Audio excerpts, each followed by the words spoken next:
पूछताछ सीबीआई के सामने पेशी से पहले बोले मनीष सिसोदिया, ये बेहद मुश्किल और चुनौती भरा समय है। उन्होंने कहा कि ये बेहद मुश्किल और चुनौती भरा समय है, अंत में सच्चाई की जीत होगी। तो ये तमाम बातें साझा करते हुए नजर आई हैं। तो बता दें कि मनीष सिसोदिया को सीएम केजरीवाल का भरोसा है और इसी के साथ ही केजरीवाल ने भी कहा है कि चिंता ना करें, परिवार का ध्यान रखें। तो कथित शराब घोटाले में मनीष सिसोदिया से सीबीआई की पूछताछ, सीबीआई के सामने पेशी से पहले ये तमाम बातें साझा की गई हैं। खबर पर ज्यादा जानकारी के साथ हमारे विशेष सहयोगी सुशील जुड़ गए हैं। सुशील, ये पूरा मामला क्या है, जरा विस्तार से बताइए। देखिए, दिल्ली में कथित तौर पर शराब घोटाले का एक मामला आया था और उस मामले में सीबीआई और ईडी दोनों ने मामले दर्ज किए थे। मनीष सिसोदिया पर यह मामला इसलिए दर्ज हुआ था क्योंकि उस वक्त आबकारी डिपार्टमेंट, इनके excise and taxation Manish Sisodia के पास था, तो इनके खिलाफ वो मामला दर्ज हुआ है। पूरा मामला 2021 का है, जब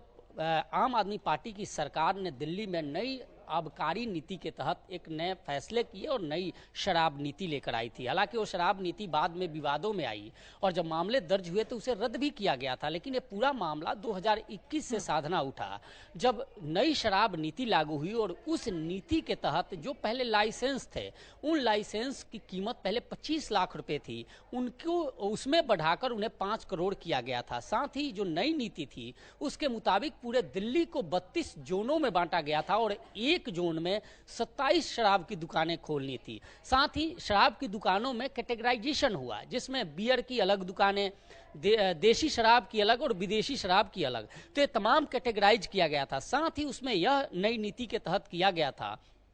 कि पहले जो शराब की दुकानें होती थी उसमें 60% दुकानें सरकार की होती थी, 40% दुकानें प्राइवेट होती थी, लेकिन नई नीति के तहत यह किया गया कि 100% प्राइवेट को दे दिया गया, यानी सारी दुकानें निजी होंगी, सरकार का कोई उस पर स्वामित्व नहीं होगा। इसमें सरकार के तरफ से उस वक्त यह कहा गया था कि सरकार को 8,900 करोड़ रुपए की इनकम होगी और कहीं ना कहीं उससे सरकार को बेनिफिट ज्यादा होगा और यह बातें रखी गई थी। लेकिन जैसे ही यह मामला सामने आया और कई लोगों ने जब आरोप लगाए तो सेंट्रल गवर्नमेंट ने अपने एक मुख्य सचिव के माध्यम से अध्यक्षता में एक कमेटी का गठन किया था और उस कमेटी ने जब इंक्वायरी की तो उसमें कई बातें सामने निकल कर आई और कहीं ना कहीं यह अंदेशा लगा, यह आरोप लगा आम आदमी पार्टी की सरकार पर कि बड़े शराब माफियाओं से मिलकर सरकार ने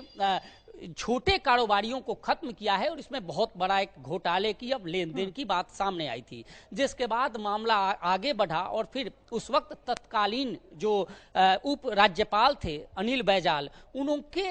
सिफारिश के बाद मामला सीबीआई को गया और सीबीआई पूछताछ करनी शुरू की। सबसे पहले तमाम लोगों से इसमें पूछताछ हुई थी और अब इसकी चूंकि जांच की आंच उस वक्त आबकारी नीति लाने वाले और इन्हीं के पास वो कार्यभार था, प्रभार था, विभाग था, तो इसलिए अब मनीष सिसोदिया से पूछताछ शुरू हुई। इससे पहले भी हम 2022 का जिक्र करेंगे, 2023 का करेंगे, तमाम समय में इनसे पूछताछ हुई है, घरों की तलाशी हुई है मनीष सिसोदिया से, लेकिन उसमें कहीं कुछ खास नहीं मिला था। आज एक बार फिर उन्हें उन्हें नोटिस सर्व किया गया था और 11 बजे उनसे पूछताछ करनी थी सीबीआई को, जिससे पहले मनीष सिसोदिया ने पूरे ट्विटर पर एक ट्वीट किया और कहा कि वो पूछताछ के लिए जा रहे हैं, लाखों बच्चों